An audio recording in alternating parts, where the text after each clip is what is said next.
We're back. Hello. Hello. I got you. I was talking to myself. That little echo in the background. Wait, sorry, it's just the past showing up. But he's the cutest echo, and he's so handsome. Oh, yeah, it's a handsome, very sexy echo. Yeah. Ooh, I like it. Welcome, everyone. Hello. You're just hopping into our conversation. What do you know? Yay. Welcome to another episode of Thanks for nothing. Thanks for nothing. Thanks for nothing. It's very East Coast to me. I'm very quick. Come on. Used to be East Coast. No, I did. You waited the pause. I said another episode of thanks, and you went dun dun. Thanks for. It doesn't matter. Hi, everyone. I think if we ever do get it right, like we had to go immediately drop what we're doing and go get Powerball tickets or something. Something grand gesture. Or we need a director. Welcome, everyone. I don't take directions well. That's true. I don't play well with others. I've given so much direction so far, y'all, and it just doesn't work ever. Thanks so much for tuning into today's episode of Thanks for Nothing. I am Shari Denise, and the wackadoo in the best way sitting next to me is. Is there someone sitting next to you? I don't see anyone sitting next to you. Right here on my lap. Who am I? Who would you like me to be today? Today you're going to be the one that follows direction. Just kidding, no fun. That's a real leap for me because I've never played that character in my leap of faith. Today be whoever you want. Okay.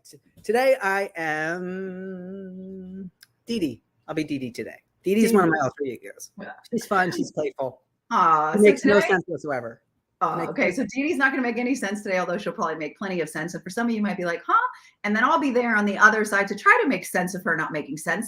But in the meanwhile, we won't make sense together. We won't make any sense together. What do you know? Good morning, Margaret. Nice Margaret. to see you. Yay. What's up? I gotta say, what's up, Doc? I can't get my little carrot. I'm wearing orange for the carrot. So if you're watching live, I'm just going to get this out. If you're watching live with us, we're excited for you to be here, whether you're here streaming in from Facebook or LinkedIn, YouTube, wherever you're streaming in from. We are appreciative to have you here. Today, we're going to be talking about awareness and trust. Your turn. It's a big leap of faith that you get on the screen with me at all. I know, every time. I need a little more credit. I watched your episode last week with Rich, and you guys are just so laid back and just he'll say something and nobody interrupts anyone. I'm so happy for the weekly break. You on your feet. Woohoo! And then it makes me feel that way too. I'm like, okay, I gotta get in. So, but I did find myself last week though, holding onto the desk a little bit because I do, hold myself. Brace yourself, buckle up. Brace myself. Look, Papa's here. Hey, Dad, how are you doing? He loves you, Denise. Dee Dee. Awesome. I can't wait to meet him in person. You will. He's always like, when is he gonna be back? I love you guys together. I hope you're not going anywhere. He doesn't talk like that, but we're everywhere all at once. Everywhere. Every time I use the everyone tag in my group, I feel like putting everyone everywhere all at once. That doesn't work in my group, but we can get into that later. So I'm gonna let you lead. Oh, it actually works. It only works for me when I use it on my phone. It doesn't work on the computer. Just so that could be the thing. I learned that. Oh, all right. We'll talk about that later. So let's share with Shari. Let's share with our viewers around today's topic. And I'm going to let you lead, as I always do. Where are we going? What we're talking about today. What are we talking about today? We're talking about opening up to our awareness. Well, and I like to play with words. Yes, I know. That's why I let you get the word. So that would be like Shari saying, I'm opening up to Shari. What would that mean to you? How can the awareness open up to itself? It is itself. Mm-hmm. So awareness isn't something to get to. It is, close your eyes and open it. First, so when you close your eyes, it's not that you don't have awareness. You just don't have opened eye awareness. You now have closed eye awareness, but you never not have awareness. Does that make sense? So it's nowhere to get to. You're sitting in it. Right. Right. Closed eye awareness, open eye awareness. Mm-hmm. And when we think about awareness, people tend to right away go to visual, right? What do I see? Mhm. And we have these things in our, when we talked about in our training last month of having your arms open like this. And really what's most important is if you do a seal clap, what's here. But really what's most important is if you take your arms parallel, what's right in front of you, because it takes a lot of energy for something or someone to actually put themselves right there. Most of the time, if you pay attention, they're a little off to the left or a little off to the right, to the point where, once they're behind you, they're an echo. And echoes have a hard time breaking this barrier of this arm and coming into this periphery. Does that make sense? Yes. So when you're here, if you look out straight right now, you have a better solid vision of what's in front of you. And if you don't turn your head, but if you can see out of the corner of your eye, like you actually have to move your eyeballs, but don't move your eyeballs to look to the side, but look to the side while you're looking straight. You got an idea, and it's really an assumption of what you expect to be there. Does that make sense? Right? So if you're looking straight, you still can see things in your periphery without moving the eyes to the side. Mm-hmm. Right? So then really just by your design, the most important thing when you have your eyes open is what's right in front of you. That is what is real. Now, to have somebody walk up and actually be right in front of you, your personal, your space, and you pay attention to 6 inches, 12 inches, 36 inches. So I'm going to ask and challenge everyone this week to go somewhere where like you can sit on a park bench or sit somewhere, or maybe even just kind of stand back if you're at the supermarket, a place where there's people interacting, doing stuff. And you can tell a lot about the dynamics of the people based on how they're walking. Are they walking side by side? Is one in front of the other, right? Because it takes more energy for the person behind to keep up than it does for the person who's moving forward. So your awareness, the most important thing, and especially that's why when you think of horses and they put the blinders on them, because they don't want them to be concerned with what's going on, right? Because even that split second of turning your head or moving your eyeballs, even without moving your head, takes you off your focus. And when you have focus and what's right in front of you, that's the most important thing. So when you talk about awareness, you're never not in it. Even if your eyes are closed, you still have closed eye awareness. Open it, it's what's right here. So pay attention then how many times that's something, not that you walk up to it, because that's you being in control, you being in power, right? You take yourself where you want to go. But notice that when you're in a stillness state, what can actually come in front of you in that 1 foot, 2 foot, 3 foot bubble? That's a direct. And here's the most important thing. Will they make direct eye contact with you? That's why in the past, when I did interrogations and interviews, and even when you go on an interview, when someone's right in front of you and you demand eye contact, the person who is initiating the eye contact is the one who's in control, is the one who's has the higher awareness. That's why when we talk about Zoom, you're really never directly in front of the person. Right. I want to back this up a little bit. Yeah. Because I know, because I've gotten messages. So I know where some people are watching. So let's talk about awareness from the sense of where you started right now, like right when we started this. Yeah. Yeah. Yes. And so right here. Right. So I'm going to back it up to many moons ago when, and where I talked about recently in my talk, my TEDx talk, about thinking that there was only my thoughts, thinking that I lived in this world, this reality that I create, and there was nothing beyond that. That is true. I was trapped. That's how, well, that's true.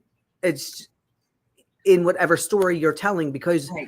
If you think about now going forward, and I always suggest people, and I think I may have done this before weeks back, imagine the voice in your head being narrated by Morgan Freeman or some other voice that you've known has narrated something, right? Robin Williams, make it as fun as possible. And James Earl Jones. You're right. You get that nice deep voice, or it can be Fran Drescher from The Nanny. Right. Right.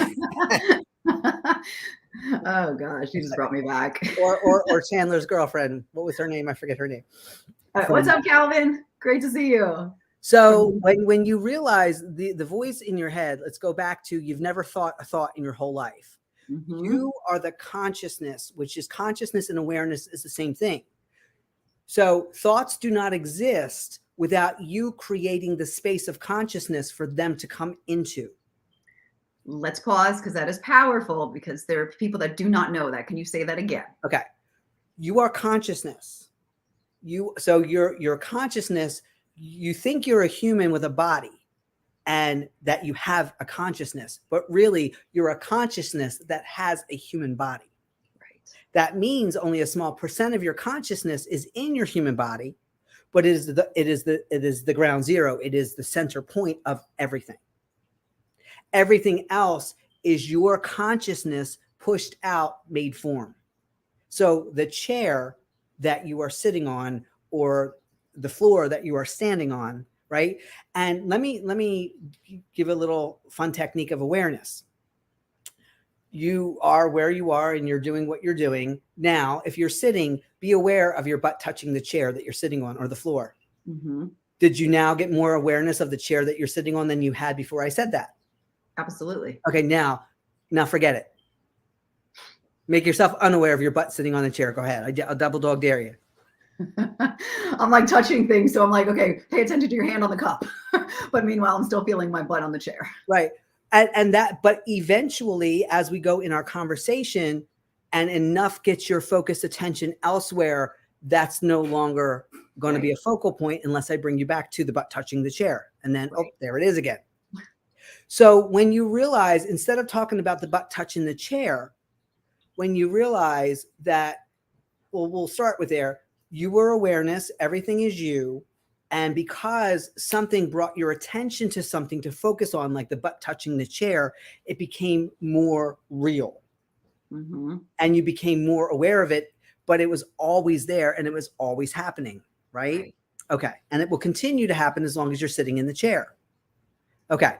So now, as you start to focus on other things and we eventually now the emphasis that was put there is getting lesser and lesser and lesser and lesser because now there's only so much focused attention you can have in one point.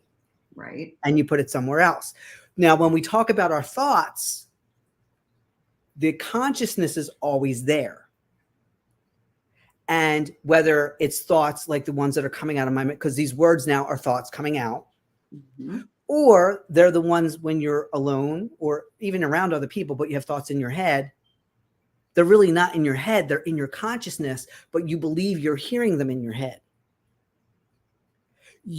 So they don't exist because just like eventually you'll take your awareness off your butt touching the chair and it's still there, it's not important.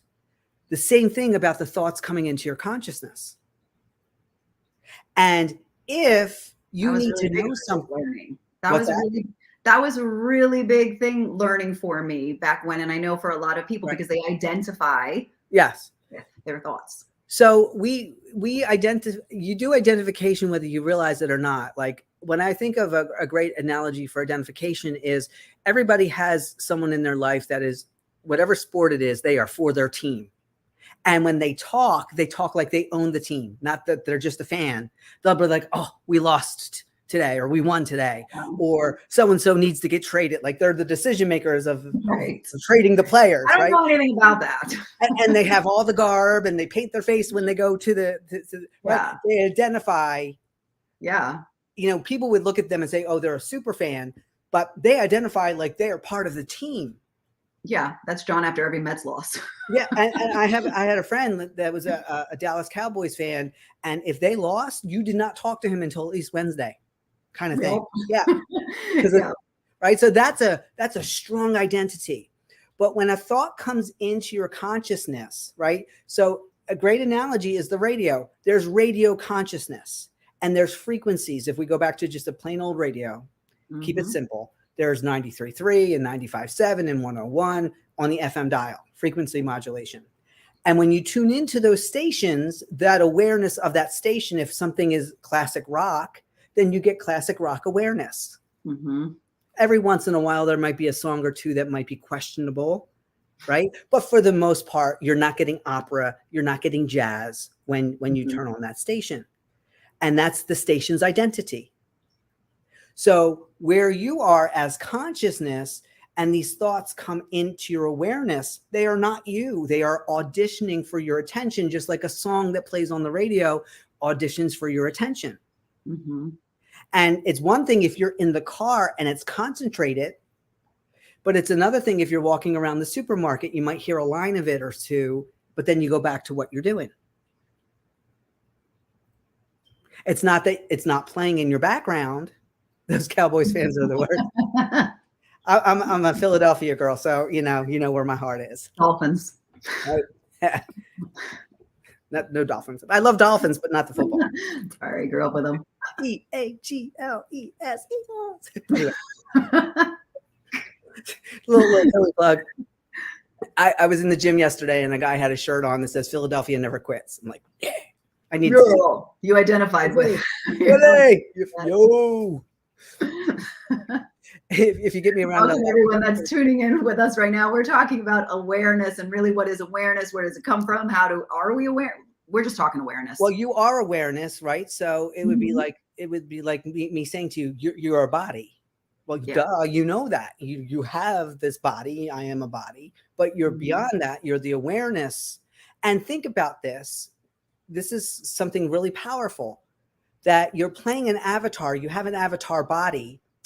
And the idea is that you've truly never seen yourself. You don't know what you look like. Right. You base on what you look like on echoes and mirror images. So you've only seen yourself in pictures. You've only seen yourself in a mirror. You may have seen yourself on a video.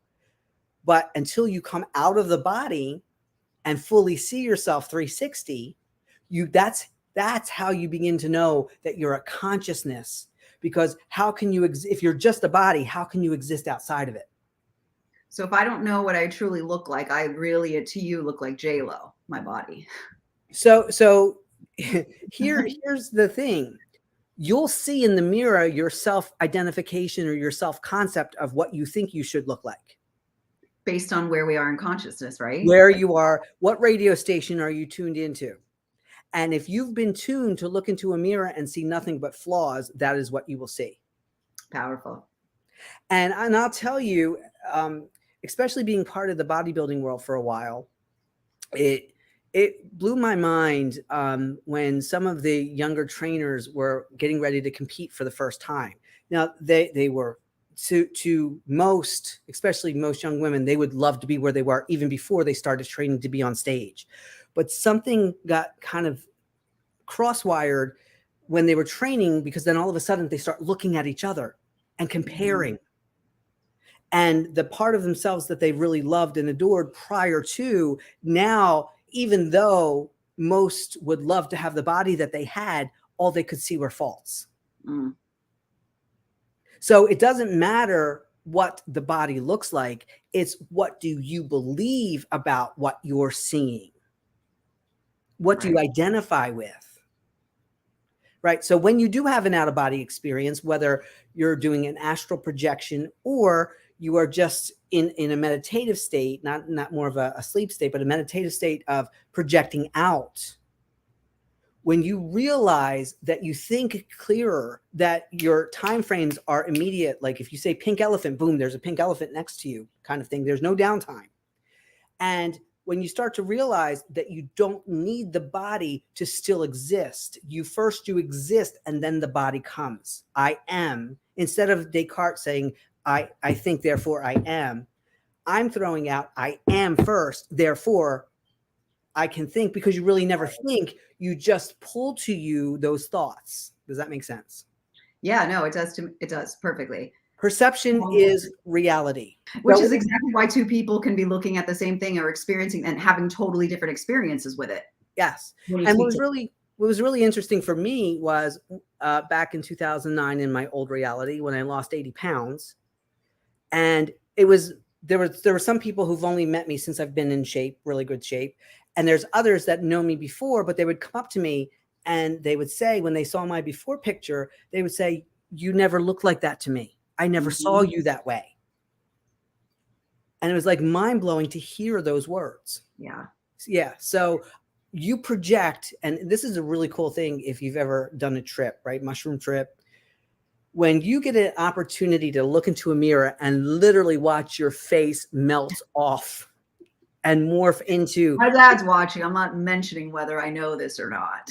At 48 years old, I'm still worried about what my dad thinks. Let me tell you that when I decided to explore consciousness, I decided to be open to all possibilities in all states. And, you know, from a runner's high to sitting in a meditative state for hours to doing water fasting, like so many different vehicles to get there. I have to say some of the more funner ones have been funner. I'm making up words again. Pick a name, just like yesterday. It's in the DD dictionary, the triple D, the DD dictionary. It's amazing because it's all mind. Yeah. And what happens in those altered states is you let go some of the lower minds that say it has to be this way. Here are the rules, and here it has to be. Powerful. So Margaret wants to know, where do we pull the thoughts from? The pure awareness field? Yes. So think of it this way. You know how you have a cloud for your computer and you have a cloud for your phone, right? Yeah. Everything goes into the cloud these days. Well, just imagine up here right now, there's this big thought cloud that you can't see it. There's this big thought cloud and you have a vibration. You have a home vibration. And maybe in the 2-day training next week, we'll teach you how to determine your home vibration of what that is. I like using Dr. David Hawkins' scale of consciousness from 0 to 1,000. And because each level is like a radio station, and with your permission, I'll put my little radio station workbook in here today so that people can see what these, based on Hawkins' scale, what the radio stations would look like. Because each station, if you're on the anger station, then all you can pull from the thought cloud are people. So when I say thought cloud, it's experience cloud, it's people cloud. Everybody's up there. People's thoughts and experiences, they're in the active, the inactive and the active invisible. So when you get angry, was that answer to Margaret's question? Yeah, I'm answering Margaret's question now. So when you get angry, right, and you have the vibration of anger, it's a higher vibration than guilt. So it gives you, that's why anger can be very transformative, but everything will anger you. The people, it'll give you more, the thoughts you'll have, the things you'll say. If it's not making you angry, it could make someone else angry, right? That kind of thought process. And then as you go up the scale, then you have willingness, then you have acceptance, then you have reason, and the thoughts change, but the body stays the same. Yep. It's just, you're like a magnet and you're pulling and you're pulling and you're pulling. Yeah. Yeah, no, it was pretty powerful. I just remember it because everything I relate to is obviously like the journey that, even though I know it's been different timelines, but we're not going to get to that. Right? Like I just being witness to the journey of having the same circumstances having happened, but my awareness of them and how they I changed the way that I saw them in my whole entire experience when the circumstances themselves never changed. Yeah. Right. So looking at Robert's, hey, Robert, how are you? He says he has many different clouds above me, one for business, one for his daughter, one for his ex. Really what you're saying, it's not that you have different clouds above you. You morph in and out of different characters. So that's really more of a character morph because, you know, when you're dad, you handle things different than when you're business person. And that's where, if you think about, we're kind of in this very mutable time right now because all of our identifiers are getting blended so much, right? So I remember back in the day when I was younger in the old reality where, you know, there's only a house phone and no one dared call the house when you were eating dinner, right? Yes. Yeah, I was like, don't have anyone call during dinner time. and if that phone rang during dinner, you prayed that it was for mom or dad, right? Right. Right. But here's the crazy thing, or not the crazy thing. Everybody else was eating dinner at the same time your family was eating dinner for the most part. Right. So we were early birds. Yeah. When you go into work, right, when you leave your house and whether you're driving in or you're taking a train in, during that time, you're withdrawing from home personalities, home identities into business and employer or employee personalities that when you walk in that door and you walk through a threshold. That's why I love using threshold as a new character has come through, that you now identify and you know what your roles are in that position because that's what you're there for. But now that most are working at home, all of these identities are getting blended. Right. And that's where the focus has to come in, because now, before, if somebody from home wanted to get you at work, they had to call you. And now they could just walk in. So, for example, each week when I'm on here with you, I send out a message to everybody to remind them in the house, I'm going to be in this space during this time doing this. Do not. And everybody else knows how to act accordingly, right? Right. So that's what awareness is, because you can't assume that everybody's going to remember. So now in this time of so much things are blending, and that's why I think people seem so confused. Because before we had, this is how you did this, and this is how you did this, and this is how you did this. Right. And you had like your drive to work, which is where you were able to even morph into that new character. Right now it's all like, like. And that's why there has to be in your awareness some cutoff times. So I had someone request to me if I would do a 2-day event, a 2-day online event on the weekends. I'll do events in person on weekends, but I will never do them online on the weekends. And nor do I want to. But because in my world, they don't get the results. They don't get the attention, the dedication.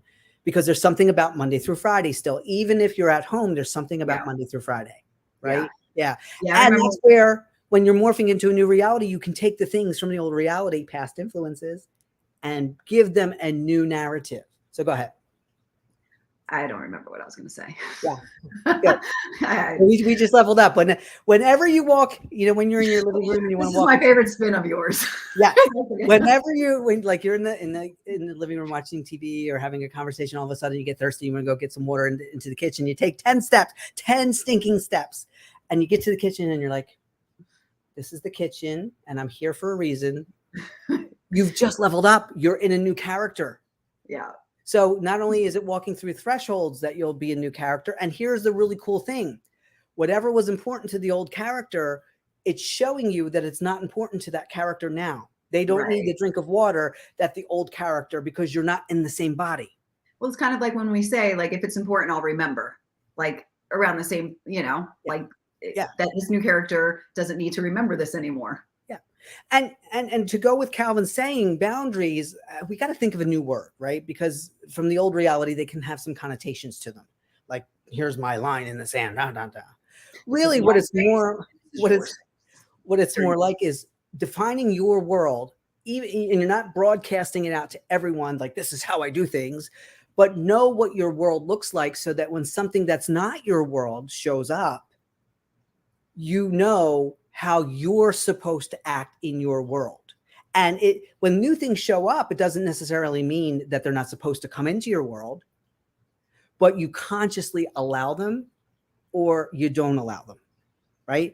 And the example we've used before is when you're having your kitchen rebuilt and you draw out the way it's supposed to look, and you get the approval from all the contractors, and you go on vacation for a week, and you come back and there's this beautiful kitchen, but there's a toilet in the middle of the kitchen. An active toilet. And you know what your kitchen should look like, and an active toilet in the middle of the kitchen does not belong there. You're not going to dress it up with some plants, right? You're going to tell them to match the backsplash. Right. You're going to tell them to get it out of there. Right. So you have to know who you are.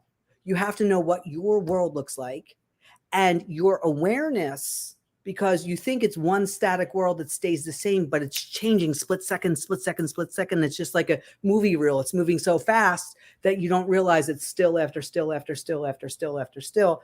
And that's why we're told to go into the stillness, because we can stop the movie. Yeah. And if you don't like that movie, you can jump to a new one. And that's what a quantum jump is. Which I'm sure we're going to talk about at some point. Yes. Which we have. Pretty much everything you talk about is that. I think my new catchphrase is there's thrillness in the stillness. Well, yes, because it's thrilling to be at peace. That's what I think about it in stillness, because as someone who has identified for so many years previously with my thoughts, like I mentioned before about a previous character, that was trapped there, that felt that I was trapped in these thoughts, to become aware, to have my first awareness about what is between the thoughts. That's how I first became aware, was recognizing that there was a moment between each thought. And that moment was this stillness. And where was that? And how did that exist? Like, that was like the whole thing that started, Well, if you think about music, between the notes, there's pauses. Right. And between words, even when we type them out, we give a space in between. That's the stillness in between. Yeah. Otherwise, it would just be a whole bunch of letters running on, and we'd have to figure out how to break them up. Right? Kind of like how we talk, just on and on. Yeah. So, and as you said in the beginning about, the following rules, let all the rules go. Mm-hmm. And discover what works for you. I'm going to make an educated guess here that the majority of the people watching this video right now don't base their behaviors on what laws are out there. That they base their behaviors what feels good for them, right? Yeah. And what makes, except maybe I'm not, okay, not running traffic lights. So you don't have to talk yourself out of not hitting someone today when you wake up in the morning, because you could end up in jail, right? Right. Although I'm tempted sometimes. Sorry, John. Yeah, we don't need no stinking rules. Rules for someone like myself are meant to be broken. Oh, which you do every time we're here. Yeah. Because this is meant to be fun. Yes. Yeah. And if there's a rule, there's a belief that someone else isn't self-actualized enough to realize that. And so that's why when you define your world, you won't need those, but you're the one who has to call forth your world to you, because right now you're in a jump off reality. You're in a jump off reality, and you can take all the things you love with that reality with you, right? Because there's this beautiful template, but you don't have to carry the nonsense that doesn't make sense, because there's levels up that look like this world, except everybody treats each other wonderfully. Mm-hmm. There's more than enough for everyone.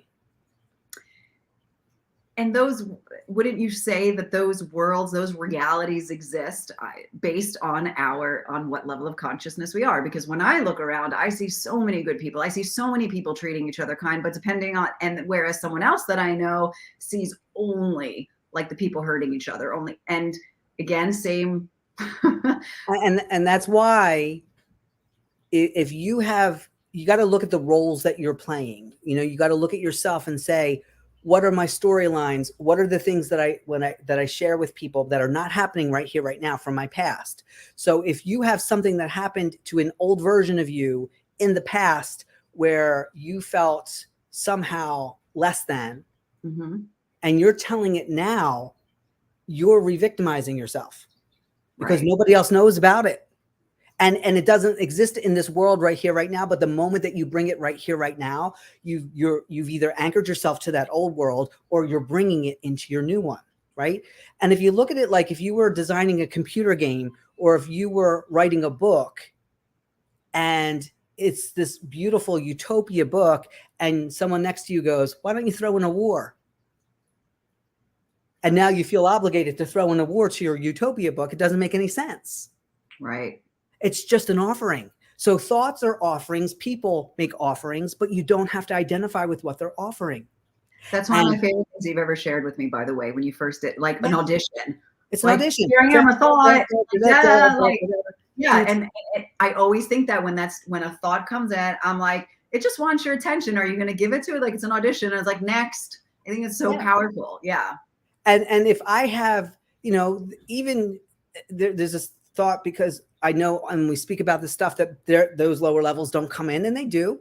Mm-hmm. I just identify that they're coming in quicker, and I'm out as quick as I'm in. But I just imagine, if I walk by a mirror or I'm doing yoga, and I make some funny faces when I'm in that yoga class, and right away I hear in my head, "Oh, well, isn't that sexy? And I'm like, dun, dun, dun, dun, dun, dun, dun, dun. We are the same person. I did create you. Yeah, because I'm going to laugh. I'm going to laugh at that. And then I'll be like, I'm the only one in yoga class looking in the mirror going, knowing that everybody's so much into what they're doing at that moment. But that's the way. There's a reflection of the grocery store. Like as I'm walking by stores and there's a reflection of like I have all this stuff going on. I will say that whatever I walk into, whether it's yoga or a supermarket, anyone there is in for a show. When Kervin and I go to the supermarket, and this is fun awareness, it's time for us to get in line for which aisle we're going into to check out. The cashiers fight over us. They want us in there. No, you had them last time. It's my turn now, because we have so much fun and we're just bouncing off each other the whole time. Yeah. People in the back of the line are getting in on it. So fun. Yeah, it is. It really is. It's a lot of fun. So, oh, by the way, did you realize that your butt's touching the chair? Not until right this moment. See, so it did go away, did it not? Of course, yes. It took your attention elsewhere, but guess what? And my hour alarm clocks. Yeah, that's exactly it. Yeah, yeah. It's been so powerful, and I just want to share that with everybody that hasn't watched before. No, just this 12-week program that I'm doing with Denise, her 12-month energy forecast, 12-week, 3-month energy forecast. It feels like forever when you're working with me. I'm like, we're only on week 4. No, but there's this hour alarm clock that she has where we're spinning, and it is so powerful. And I know that when you first shared with me just about setting the alarm, even for breathing, just that conscious awareness, because we can, I don't know, if this is you and you're watching this, you can obviously, or maybe get stuck in, not stuck, let me stop using that word, but you just get sucked into like the reality that you're in, like the storyline, you go unconscious basically, and you just become part of that world. And anyway, that hourly alarm is like, oh, I'm here, I'm awake, I'm aware, I'm a conscious creator. And I did realize this. I just forgot it for a moment, and I've just been remembering over and over again. And so it's just so powerful. So I want people to have this awareness that you don't have to be unconscious all the time. No. And wouldn't you agree that your awareness grew from when you first start doing it on day 1, and now, we're 4 weeks in, and this it gets new meaning every single time. Yes. So this week is my part of my energy forecast this week is about, opening up to my awareness. And I had a certain viewpoint or perception of awareness. And when you revealed to me what other awareness is, the smaller things, being aware that I'm washing my hands, right? Like that awareness. I used to always, so in these really dramatic moments of my life that have actually pulled me out of them, has been this, I've always imagined this camera, like a movie camera, looking down at me and witnessing that character that is in a relationship or in something that wasn't healthy. And those are the times that it got me out of it. And I didn't realize that was actually my awareness going, is this you? Is this like, maybe not judging like that, but you know what I mean? Like that camera was my awareness. When you are connected to the stillness, right? And you are connected to a higher character, and I put up a little post in our other group up, and I can bring it over here. When you are in a high level characters do not ask questions. They create narratives. They speak in narratives, right? And now the moment that you ask a question, it doesn't mean something went wrong. It doesn't mean you're dropping down into a lower level character. It just means that it's like a pause. One question, you're allowed one question. But the more questions that come, then you start going, because the character that knows, what do you know? The character that knows. And when we bring in trust so much, like right now, words are coming out of my mouth. It's not a script. I'm not reading them off of something. I trust that it's going to flow through. So therefore, I just make sounds with my mouth. And I trust that the sounds with my mouth, that the people watching will understand what the sounds with my mouth are making. Right? That's why we create language. So higher level characters are either quiet or they create narratives. They're storytelling. So when you're creating the narrative in your mind or you're speaking out loud, there's no other mind that can come in and create a contradictory narrative. And it's okay to ask a question, because if you're driving your car and you come to a dead end, there's one question: do I turn left or do I turn right? And then you make a decision. So is the reason why you're not asking questions because some would say, well, there's curiosity. Is it because then you're creating the character that does not know? Or you're identifying with the character that doesn't know, because one question, it's an obvious thing that when you get to the point, when you get to the dead end of that character, so the character driving straight came to a dead end, so now you have to temporarily assume the identity of the character that turns left or the character that turns right, so that a new character that drives straight comes in. So let me give you a real life example. If I walk into the gym, I know the gym inside and out. And let's say yesterday I was doing chest. So there's certain levels or certain exercises you do when you do chest. And they can be done, old school people will tell you they have to be done in this order, but you can mix them around. And you have the choice between dumbbells and cable machines and kettlebells and other types of equipment now, that if I'm going to go in and then I identify I'm doing chest, well, am I doing upper chest, center chest? So then I'll ask myself, where do I want to start? One question. I can't ask myself, where do I want to start two times? That would make no sense. And then where do I want to start? If I don't know where I want to start, then the next question would be, well, why am I here? So now I'm no longer in the gym identity. Do you see? And you use a simple example like that, but because we're in question. When you're in the character that knows, you know. Yeah. And there are little divergence of that character. Right? So if you want ice cream, you don't walk into a pizza shop. You walk into an ice cream store. That's why they didn't have ice cream. They're like, or maybe they'll have vanilla and chocolate, but if you want some crazy flavor, then you need to go to a store that has lots of crazy flavors. Yeah. Right? Because too many choices is just as much as not making a choice, but not making a choice is making a choice. Right. So every time that I make that, I make a choice when I say I'm confused or I'm stuck. That is a choice. Yeah. Yeah. And that's why I'll say to you, hello, confused. How are you? Right. Which, yeah. Yes. Any questions? Questions?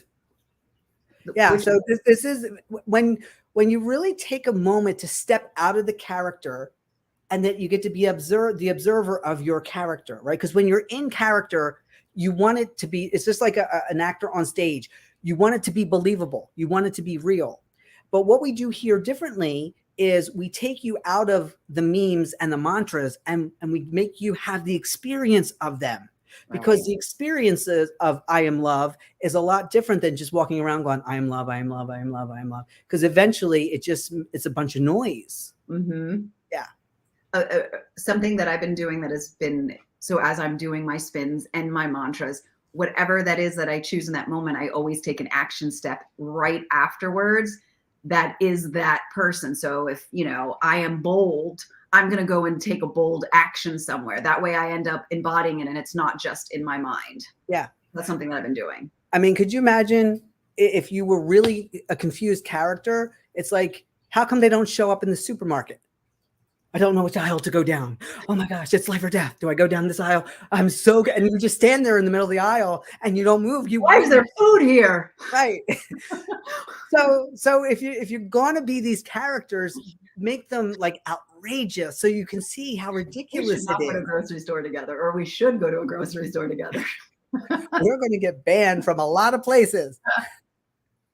Or the best one at the supermarket is when we go somewhere and Kervin's behind me and I'm unloading the cart from the front and he starts unloading the cart from the back and I'm going, why are you touching my food? Who are you, strange man I do not know? Especially like if he had to run and go get something and then he meets me there. Kind of thing. Don't know you. And he plays right along. I love it. And this is, by the way, y'all, you see us like being silly and having fun. I got to tell you, like, people, you know me as America's Joy Magnet, and I make fun of that because really only America, Shari, we're in the world. So that's go ahead. You were going to say something. Well, that's what I got confused because like when I would look at things like the World Series, You don't invite the whole world. How could it be the World Series if the whole world isn't playing, right? So why just America? Go for I know, it was very limiting. I limited myself. the whole world. When you look about the ridiculous of things, that we're champions of the world. No, you're not. But go ahead. No, I was just gonna say that just the joy, like I just imagine that someone's coming in and going, they're ridiculous or they're joy, but this has opened up so much more. Like just If your face isn't hurting at the end of the day from smiling and laughing so much, yeah. then you're doing life wrong. And your awareness, though, your specific awareness that you bring even to Rich and I and the throuple, and reflect to us the things that are happening between us, like bringing us extra awareness of like the high fives that we're giving and the celebrating, and just being able to see all of that, I think is so just appreciated and good. And that's the thing. Like, if you're not celebrating the people, if you're not giving the high fives, then you have to understand that you're at a level where you're not feeling that for yourself. Yeah. Because every high five you give to someone else, even if it's not anything you would ever do, but you're acknowledging and celebrating them, you are acknowledging something that is like that. You're telling your subconscious, key that up for me, even though it's not that exact thing.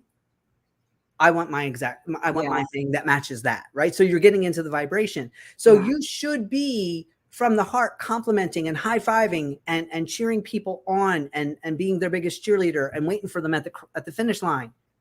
But then also being able to see that you're doing that. That's what I found powerful, is that there's all this great, an interaction and love that's happening between like us, like our little group and stuff. But your awareness, like you bringing it to our awareness that that's what's been happening, is so powerful. That's like, because people can be focused on what isn't happening, what isn't there, as opposed to, right, what is.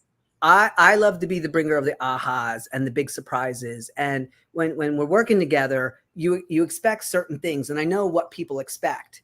And then when you drop that bomb or that hidden Easter egg, and this is also using that same example, not only was that going on, but there's layers and layers and layers and layers. Yeah. And then you just see the mind explode going, whoa. Yeah, it's an adventure. It is so much. Because, the thing is, I don't say what I don't mean. So if words are coming out of my mouth, it is from my heart, because I can stay silent for a very, very long time. You have the right to remain silent. Anything you say will be used for you, by you, with you, in nothing but love. But sometimes that love will smack you upside the head. Oh, I sure will. You got to entertain for 30 seconds. I got to go spin. You got to go spin. Any questions while Shari is spinning? So every hour on the hour, you stop what you're doing, and the 3 spins brings you back to here and now. And it gets you, if you were unconscious or you got so deep into a character, it pulls you out. Even if it's a character that you love playing, it pulls you out and gives you that brief respite so that you can recenter. There she is. And that's part of what we're doing, so that you realize it's almost like when you're in a play or a TV show and somebody has a blooper, right? Blooper. Okay. And I always love when I watch the bloopers sometimes on YouTube, and they try to go do the scene again and they don't even get the words out and they're just laughing. We have so many bloopers. Calvin wants to know, how do you stay silent for so long, Denise? I know I haven't seen it. I'm kidding. Because the more silent you are, the more that lights up in your world. It's almost like it appears. Like sometimes you'll just turn your head and there it is, and there's no explanation for it. But the more silent you are, it's like you're going up in your elevator and you feel in your body changes. And the thing that I've learned for me, when I do my water fasts, especially the longer ones, right? So once a month every week I do a 1 day on Thursday. Once a month I do a 3 day. Once a quarter I do 7 or more days. And the longest I've gone is 21. Roughly, and that's water only, air and water only. And what I have found is by day 5, the monkey mind is totally shut down. You don't even have to try to not think. But the really cool thing is, it's like you're walking around and you're doing everything that you think that you have to think to do in order to do it. You're doing it so much clearer. And I will say that by day 6, manifestation time is like an hour. between what you're thinking and it showing up in some form. So the higher you go, because the food keeps you in the 3D, so you're moving into that 5D state. That's what 5D is, that you're no longer playing the rules of the 3D world. Food is an anchor. It's an anchor that anchors you into the body. Where you go more into a consciousness state, your body gets really, really light. And all the things that you think that would happen, that you have weakness and crankiness and no, that is not the case. It is quite an amazing experience. So yeah, so it's because of when you go quiet, how much more appears in your world that wasn't there a few seconds ago. And you can be totally aware and be silent. Silence and awareness are two different things. Silence increases your awareness of your awareness. It's awareness being aware of itself. Margaret wants to know, just what do we do to increase trust in our away?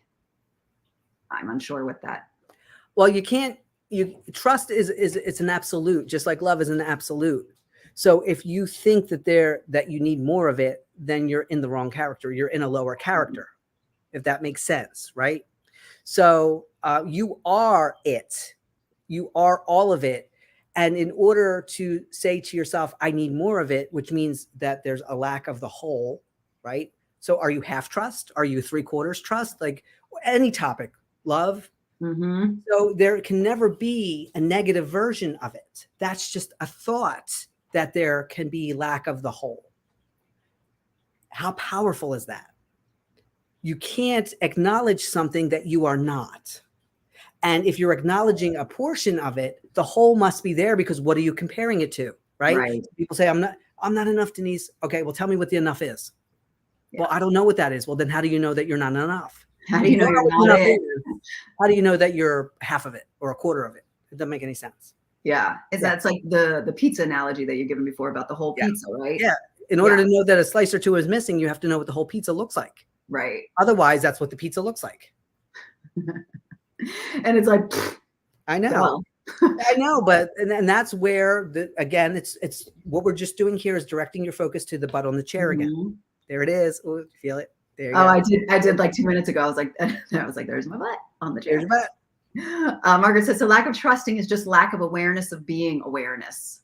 Lack of anything is you're in the character. But your awareness and your consciousness is fueling the character. So that's the character who's half awareness or half trust or lacking of trust or lacking of love or So when you're in the lacking of money character, that character never gets the money. You have to go into the character that has all the money before the money shows up. Because you play a really good job of not having the money, that character doesn't get it. So you have to be it, because in order for the character that doesn't have enough money, there must be a character that does, because who are we comparing it to? Do you get how this works? It's called the law of polarity. There's absolute, there's total lack of. Yeah. This is when we talk about I get it. It was the same thing. Like, you haven't said that in a really long time to me. I got you out of that habit. Yeah.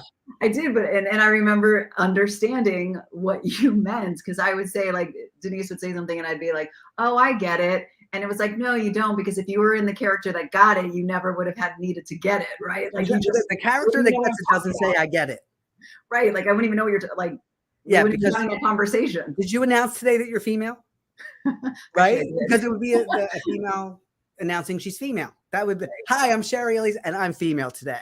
Right. No. Oh, I get it. I'm female. Yeah, I get it. That would be ridiculous.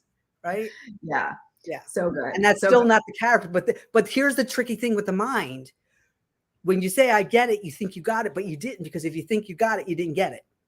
Right. So let me just give a powerful example of assumptions. I was in yoga class last night and we heard like this really big rumble, thunder. Well, we heard a big rumble. We assumed it was thunder because before we walked into the yoga studio, it looked like it was going to have a thunderstorm. By the time I got out and drove home, half of the ground was dried up, but it looked like the ground was wet. It looked like there was water on the ground. I have to make the assumption that it rained because I heard thunder, but I didn't see it rain. These are assumptions that we're always making to make us feel comfortable as to why something has changed. So you might as well make narratives that don't match anything else. You have to be ridiculous in your narratives. Yeah. What do you know? What do you know? And that means you got to let go of all the narratives. So it's easier to let go of everything and bring back the things you like than pulling out the things that you don't like. That's a lot of tedious work. So zero it out, go to stillness, know what should be in your world. Just like if you redesigned your kitchen, no toilets in the kitchen. Can you imagine? Put the table right up to the toilet. Anywho, I just like, if you hired a contractor, can you just make sure that you do not put a toilet in my last in the kitchen? My last contractor put a toilet in the kitchen. Yeah, they'd be like, that's not a trend I want to start. I know. So as we are winding down this hour, for those who may be thinking, so how do you become more aware of your awareness? Which might sound silly to some. Just always remember that your butt's in the chair when you're sitting. Right. And your feet are touching the floor. So really what people hear is like mindfulness practices. Like really go mindless. Don't fill up your mind with anything. You're going to say that as soon as I go mindless. No thought. No thought. Give yourself the opportunity to walk around with no thought. It's an alpha state. And in that alpha state, when you're not thinking, like if you think about it, you're not walking around the park on tree, bench, ground kind of thing. And because you don't have to do that, it leaves all this open space for other things to come in that have nothing to do with what you're doing in that moment. Mm-hmm. So if my mind wants to get a little chatty, I'll just start walking around going nothing, nothing, nothing, nothing, nothing, nothing, nothing. And eventually nothing, nothing, nothing, nothing, nothing becomes a jumble word. It becomes like a babble. And that's what talking in tongues is. Talking in tongues is a way to get you out of a character. We haven't even gotten to that yet in some of the trainings that we've done. Yes. Yeah. So I will put up the links. Can I mention the training next week? Of course. So next week, I'm offering another 2-day event on Thursday and Friday, the 8th and the 9th. And it is private Zoom. It's invitation only. So consider yourself invited. I'll put the links up. All you have to do is sign up. Feel free to refer your friends in. And what this is, we're going to start at noon Eastern time. So that's 9 a.m. Pacific Standard. And we'll go from 9 to 10. Then we'll take a break for an hour, come back and go 11 to 12. Same thing every hour on, hour off on Thursday and Friday. And we're going to teach you how to become more aware and have fun doing it. I do not record these sessions because I want you there in person. And I offer these maybe once a quarter. I'm so excited to offer this. It is called Create Your Own Reality. So if you enjoy these conversations, I will put that up and feel free to share, but you only can be on the Zoom if you've registered. So yes, so Denise will put that in the comments. Make sure that you register for whatever parts you can come to, whatever which character is going to show up there. You definitely do not want to miss it. It's life-changing. Yeah, no, it really is. And you'll be amazed at what can happen in those 2 days. So you definitely want to be there for sure. Thank you. Thank you for letting me share that. I appreciate you deeply. I appreciate you more. Thank you for sharing what you share. Thank you for sharing with Shari. There you go. Awesome. Thank you all for being here. We'll be back next week. Well, actually next week will be Rich and I, but maybe Denise will make a surprise appearance to talk about again this really. Yeah, I'll pop on. And yeah. So, and I'm excited because Rich will be in Portugal. Yes. Yes. How exciting is that? So exciting. And all that happened so much because of working with Denise. So yeah, y'all want to be there. All right, alrighty. You guys. Talk to you all soon. See you next week. Thanks for joining us. Bye-bye. Bye-bye.